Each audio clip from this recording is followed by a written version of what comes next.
Mesdames, Messieurs, bonjour, voici le témoignage d'un homme, français aux origines maghrébines et de confession musulmane, évoquant ses raisons personnelles d'avoir quitté la France pour le Canada, et aussi son approche personnelle pour pouvoir mieux vivre sa religion, hors du contexte français et règles de la laïcité à la française.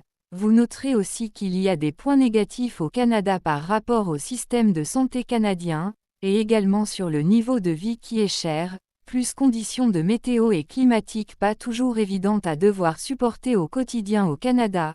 Alors, est-ce que tout est forcément plus rose et plus merveilleux hors de France ou pas forcément? Ou encore est-ce qu'il est préférable d'aller vivre sa foi religieuse et être bien dans ses baskets via un système à l'anglo-saxonne comme le Canada? Être musulman au Canada, c'est comment les amis? Ça fait quand même 3 ans que j'ai quitté la France pour aller vivre à Vancouver dans la côte ouest du Canada. Donc on est à l'opposé du Québec et de Montréal. Et parler de religion aujourd'hui est super important pour moi car c'est une des raisons qui m'a fait quitter la France. Ce pays que j'aime tant qui malheureusement a une laïcité à géométrie variable. Pays dans lequel on nous demande d'être moins musulman pour être plus français. Soyons honnêtes, on ne veut pas nous voir. Déjà, je suis pas allé vivre à Montréal parce que malheureusement, d'après les informations et les débats à la télévision, on se croirait en France. Ils ont amené des sujets tels que le voile islamique, le halal, etc. Donc pour moi, il était hors de question de quitter la France pour aller dans une extension de la France avec les mêmes problèmes. Quand je suis arrivé au Canada, je voulais quand même avoir une meilleure vie globalement, mais surtout j'en avais ras-le-bol du traitement médiatique contre les musulmans en France. Petite parenthèse pour les fachos qui vont commenter, je supprimerai tous vos commentaires. Je ferai ce que font les médias en France, parler de nous sans nous. Donc vous n'aurez pas le droit à la parole sur ma chaîne, au même titre que les musulmans n'ont pas le droit à la parole en France sur les débats télévisés. Donc ne vous fatiguez pas. Ceci étant dit, la France et les Français ne sont pas racistes. Il y en a évidemment, au même titre que la majorité des musulmans ne sont pas ce que l'on montre à la télévision. J'en avais tout simplement marre de cette hypocrisie dans le monde professionnel. Trouver un appartement, c'était le parcours du combattant, même avec les fiches de paie, avec les contrats de travail, etc. C'était une galère avec un nom à consonance arabe, la mauvaise adresse, on payait cash. Je suis quelqu'un de très fort mentalement, mais ils m'ont fatigué au quotidien à parler de la abaya, du voile, du halal à la cantine, alors qu'on n'a jamais demandé à ce qu'il y ait du halal à la cantine. À mon époque, on mangeait ce qu'il y avait, du poisson, des légumes, on n'en avait rien à faire. On mangeait à notre faim et on demandait pas ce qu'il y ait de viande. Mais malheureusement, ça fait de la peine aujourd'hui qu'on parle de nous au quotidien pour masquer les réels problèmes. Et je pense qu'aujourd'hui, il est facile de taper sur les musulmans car nous n'avons pas de représentants officiels. Après, soyons honnêtes, il y a des maghrébins aujourd'hui qui font du mal à la communauté, et je dis bien des maghrébins et non pas des musulmans. C'est pas parce qu'un mec est maghrébin et qui parle arabe et qu'il envoie des wallah à tout va que c'est forcément un musulman, mais malheureusement, on paye aussi le prix de ça. Et évidemment, c'est ceux qui font le plus de bruit. C'est les gens comme moi et comme vous qui payons le prix aujourd'hui, des personnes bien intégrées qui respectent la loi et qui veulent juste travailler et rendre à la France ce qu'elle nous a donné. Il y a quand même une sacrée schizophrénie car on est né en France, on nous oblige à aller à l'école, on est diplômé, on veut rendre à la France, on veut travailler et payer des taxes et on ne veut pas nous. Donc je trouve ça quand même assez ouf. En arrivant ici, j'avais pas forcément d'a priori, j'ai toujours su que le Canada était un pays ouvert, mais pas à ce point-là. Je vous donne un exemple. À l'Aïd, le stade des Whitecaps de Vancouver, donc l'équipe de foot qui joue en MLS, est réservé pour les musulmans. L'année dernière, par exemple, on était plus de 10 000 personnes à prier dans le stade qui est situé au cœur du centre-ville.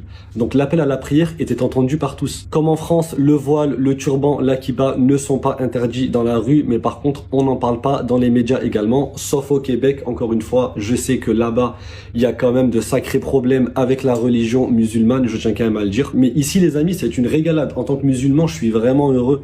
Il n'y a pas de pression des médias, il n'y a pas de pression de la population. À côté de chez moi, il y a une petite mosquée avec un digicode. S'il y a personne, ils ont mis un petit système en place. Tu envoies un SMS, ils t'envoient le code et tu entres et tu pries et t'es tranquille. Il y a vraiment un respect des lieux ici et des communautés que j'adore. En termes de restauration, on n'est pas du tout gâté. Je trouve qu'il y a énormément de restaurants halal, mais je trouve que la viande sent, honnêtement, si on devrait comparer à la France, il y a quand même une certaine odeur sur le bœuf. Même le poulet, c'est pas le même que l'on peut avoir en France, donc je ne sais pas d'où il vient, mais en tout cas, moi, je mange pas de viande ici. Pour les sœurs voilées qui m'ont posé des questions, vous pouvez trouver du travail à Vancouver en portant le voile. J'en ai vu partout, en vente, dans les magasins, à l'hôpital, les infirmières, les médecins, etc. Il n'y a pas de problème, même en banque. Et ça fait plaisir. Un des gros soucis en France, c'est que tu peux subir le racisme à cause de ton identité, de ta religion, etc. Au Canada, on a ce que l'on appelle la cote de crédit. Donc en fait, tu as une carte de débit et une carte de crédit, et en fait on t'oblige à dépenser l'argent de la banque et chaque mois à le rembourser avec ton propre argent.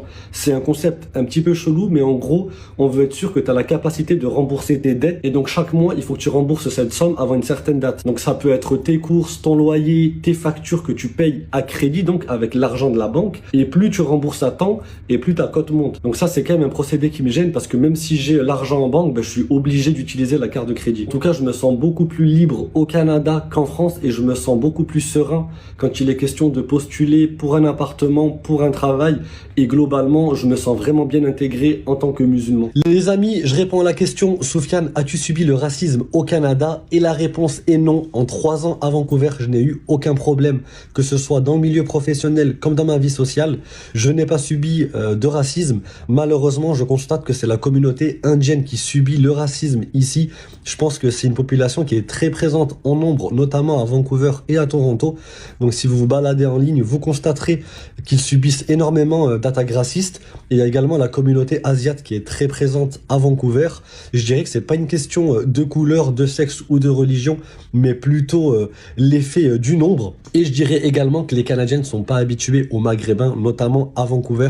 Si on compare à une province comme le Québec où il y en a beaucoup plus, ici je suis français et ça fait plaisir les amis. Les amis, je ne critiquerai plus jamais la France sans avoir comparé son équivalent au Canada. Malheureusement, il y a quelques semaines, je suis allé à l'hôpital pour la première fois et c'était Walking Dead.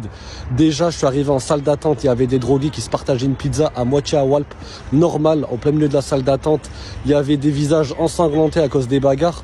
Je peux vous dire qu'ici, les drogués squattent les hôpitaux et malheureusement, ils sont mélangés avec la population puisqu'ils en font partie. En termes d'attente, c'était comme en France, j'ai patienté 7 heures pour un mal de ventre. Franchement, je suis pas passé en priorité. D'ailleurs, je ne sais pas comment fonctionne la priorité ici parce que j'ai vu des femmes qui se tordaient de douleur en se tenant le ventre. Malheureusement, elles ont patienté autant que moi. Tu peux mourir à l'hôpital au Canada et d'ailleurs, c'est déjà arrivé. Par contre, sachez qu'au Canada, il y a très peu de médecins traitants. Donc, si vous avez la chance d'en trouver un, ce sera 1 ou 2 problèmes à la fois. Je me souviens qu'en France, je passais 1 heure chez mon docteur. On passait en revue tous mes problèmes. Ici, ils n'ont pas le temps pour ça. Aujourd'hui, les amis, je vous donne mes 5 points négatif à Vancouver au Canada, c'est parti. Point numéro 1, le décalage horaire. On est à 2 heures de Los Angeles, donc il y a 9 heures de décalage entre Paris et Vancouver. C'est beaucoup trop, je peux pas appeler la famille et les potes quand j'ai envie. Point numéro 2, Vancouver est la ville la plus chère du Canada. Je paye 2200 $ de loyer pour mon studio, donc j'ai pas de chambre. Et croyez-moi, je paye un bon prix, donc je peux pas me plaindre. Mais clairement, Vancouver est vraiment un gouffre financier pour ceux qui veulent venir y vivre. L'inconvénient numéro 3, les amis, c'est la météo. Il pleut énormément à Vancouver. Il fait tout le temps gris, il peut pleuvoir 3 semaines d'affilée et il pleut quasiment 8 mois par an. C'est juste une dinguerie l'équipe. Inconvénient numéro 4, les taxes. Il y a beaucoup de taxes au Canada. Vancouver n'est pas la ville la plus élevée, mais il faut ajouter 12% à tous les produits de consommation et à tous les achats que vous allez faire. Donc malheureusement, le prix n'est jamais celui affiché. Il faut toujours faire ses mathématiques, mais 12% en plus, je peux vous dire qu'au niveau des courses, on se fait tuer l'équipe. Et le 5e et dernier inconvénient, les amis, c'est les 2 semaines de congé par an. Oubliez les 5 semaines comme en France. Au Canada, vous débuterez par 2 ou 3 semaines de congé, pas plus, et vous gagnerez 1 semaine tous les 5 ans travaillés. C'est juste une dinguerie, les amis. C'était mes 5 plus gros inconvénients au Canada.